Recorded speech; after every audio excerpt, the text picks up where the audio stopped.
Fatos Nanua kishte një informacion të jashtëzakonshëm edhe në Burg. Se qysh, se tek, kontaktet e tia ishin të tilla, sa ai realisht e ka drejtuar Partinë Socialiste nga Burgu. E ka drejtuar me letra, e ka drejtuar me orientime, edhe ai ka bërë disa tërmete duke qenë brenda në Burg, dhe ju e keni parasysh atë të famshmen atëre, që dërgoi një letër edhe që tronditi nën kryetarët e Partisë posaçërisht Ilir Metën, duke konsideruar bilat udhëheqje edhe kënete të tjera. Çfarë thoshte për Ilir Metën?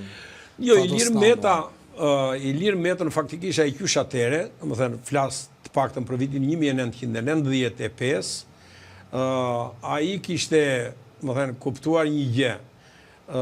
Dhe këtë gjë, domethënë, e thoshte si me rezervë, por jo si me rezervë, por më shumë nuk donte të vetë zbulohej,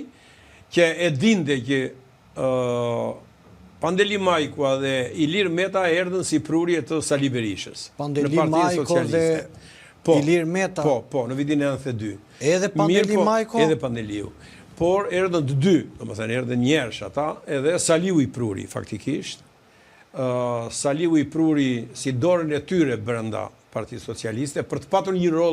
rol kontrolli brenda Partisë Socialiste, për të patur një lloj informacioni e tjera, por gjatë rrugës pastaj Pandeli Majkua tregoi një lloj karakteri dhe kur e pa se çfarë vlerësimi ju bë nga Fatos Nanua, edhe nga ekipi që ai kishte brenda Partisë Socialiste, edhe kur pa çfarë niveli ishte aty, edhe çfarë përfaqësonin ata njerëz, ai gradualisht, domethënë, mori drejtimin e duhur, edhe nuk i duhet përmendur kjo gjë, që ka qenë e fillesave të vitit 1992.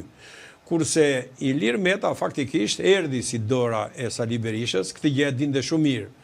Fatos Nanua e dinte që ishte kolone 5 brenda Partisë Socialiste dhe ai e ka goditur në mënyrë të vazhdueshme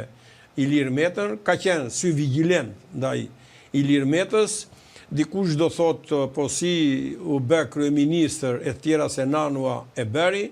Nanua ishte mjeshtër faktikisht edhe i kompromiseve, edhe i balancës forcave, edhe i asaj që qa përfaqësonin faktikisht këta të rinjët, edhe ai për hir të asaja që ta modernizonte Partinë Socialiste dhe që të mos kishte ajo ngarkesën e Partisë Punës mi kurrizin e vet, domethënë ai ka bërë dhe gjëra që vetë antarësia ose vetë udhëheqja e partisë tia nuk ja pëlqente, por ai realisht ka lëshuar gjithmonë pushtet për të bërë shtet. Për Sali Berishën ju ka rënë një biseda në Burg? Vazhdimisht, për atë flisim gjithë, domethënë gjysmë e kohës me atë merreshim. Çfarë thoshte Nanua për Berishën? Në fakt, Fatos Nanua fillimisht e vlerësonte si intelektual. E ka vlerësuar si intelektual në aspektin që e shikonte me atë syrin e atij mjekut të zemrës, i cili arriti që të futësh deri në udhëheqjen e lartë të Partisë Punës, edhe deri në mjek i jashtëm tek Hysni Kapo, se nuk u bë asnjëherë dot mjek siç thon këta mjek i familjes, i jashtëm ka qenë, po jo i brendshëm.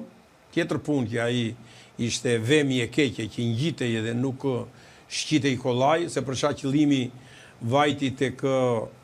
Hysni Kapo edhe u bë mjek i tia, e tregoi pastaja Franca, kur Hysni Kapo vajti i shëndetshëm në Francë dhe erdhi i vdekur prej andeja, por këto është një histori tjetër dhe për këtë histori, domethënë, kam shkruar në disa numra në gazetën Dita dhe kam një libër të gatshëm për ta botuar, domethënë, edhe çfarë roli ka Sali Berisha në eliminimin e Hysni Kapos, por domethënë e vlerësonte si intelektual se e shikonte me këtë syrin e mjekut të atërshëm. Po pastaj gradualisht kur një figurë që më shumë lidhej ai me të majtën shqiptare, edhe që edhe ai ishte një ndër viktimat e Sali Berishës, Seu Burgos, Ylli Polovina, bëri një libër Nano dhe Berisha, dhe në atë libër Fatos Nano, mbasi e lexoi me vëmendje, pa që libri ishte me një objektivitet, domethënë, të jashtëzakonshëm, edhe në një bisedë pastaj që patëm aty duke i bërë analizë atij libri, Ylli Polovina tani na dëgjon edhe ka parasysh atko, më thot mua dëgjoj thot, pavarësisht që unë jam në burg, thot, po nga përmbajtja e librit dhe nga objektiviteti e tjera që ka shkruar ky thot më nxjerr shumë lart mua nga Saliu.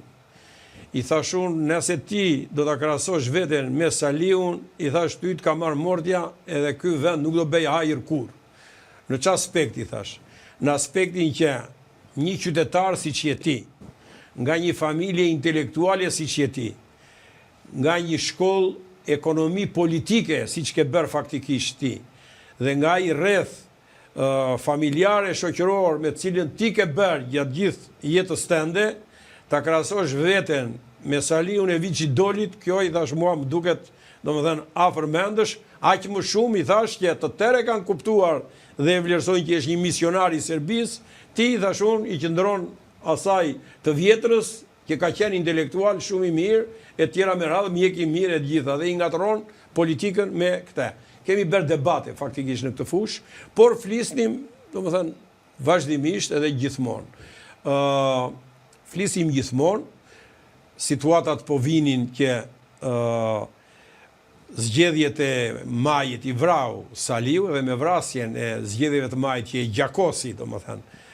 majin e vitit 1996, e përjetoi me shumë dhimbje Fatos Nanva se ishte bërë gati që do dilte nga burgu, se të gjitha sondazhet e nxirrin fitues dhe fitues shumë, domethënë Partia Socialiste e nxirrin rreth 60% për majin e vitit 1996, por që Berisha e nxori 135% favor tia se mbasi i zbrazi kutit dhe i mbushi me ato të gatshmet e veta që kishte bërë me Agim Sheun në Ministrinë e Brendshme e drejtor policie edhe Bashkim Gazideden që vurin shërbim gjithë shikun për t'i grabitur ato vjedhje,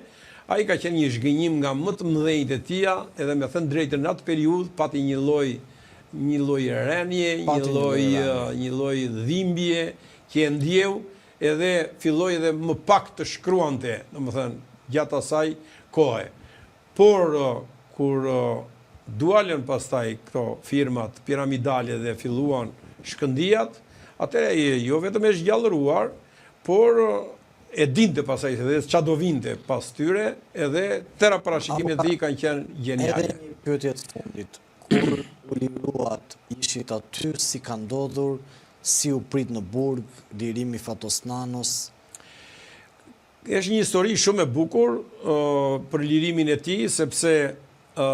kishi filluar trazirat, e kuptoni,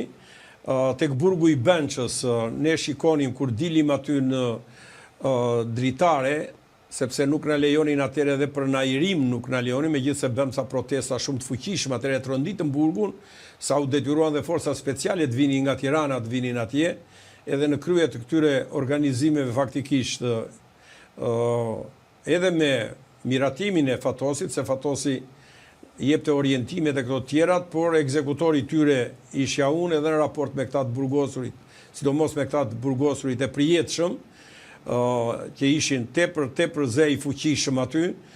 Kemi bërë shumë protesta gjatë asaj kohe, edhe protesta të nivelit sa, domethënë, gjithë forcat speciale disa herë kanë ardhur tek burgu i Bençës, aq të egra ishin ato protestat tona edhe demonstrimet tona në atë burg. Dhe në një situatë pra të tillë, ne shikonim që avion luftarak vërtiteshin në Benç, kur kemi dalë pastaj në burg, kemi marrë vesh që ishte dhënë dhe urdhër për ta bombarduar faktikisht ata burgun e Bençës, por falë qëndrimeve tepër të përgjegjshme të atyre pilotëve që kishin bërë shkollë tamam piloti ata dhe jo shkollë xhungle edhe shkollë shpelle të Sali Berishës dhe që nuk i zbatuan urdhrat, dhe në një situatë tillë pra ishte planifikuar që Tepelena edhe fshatrat përreth, po edhe një pjesë e Vlorës do vërshonin për ta thyer burgun e Tepelenës dhe kishin marrë lajmin që do thyet burgu. Dhe një natë përpara Unë isha në qeli me Fatosnanon,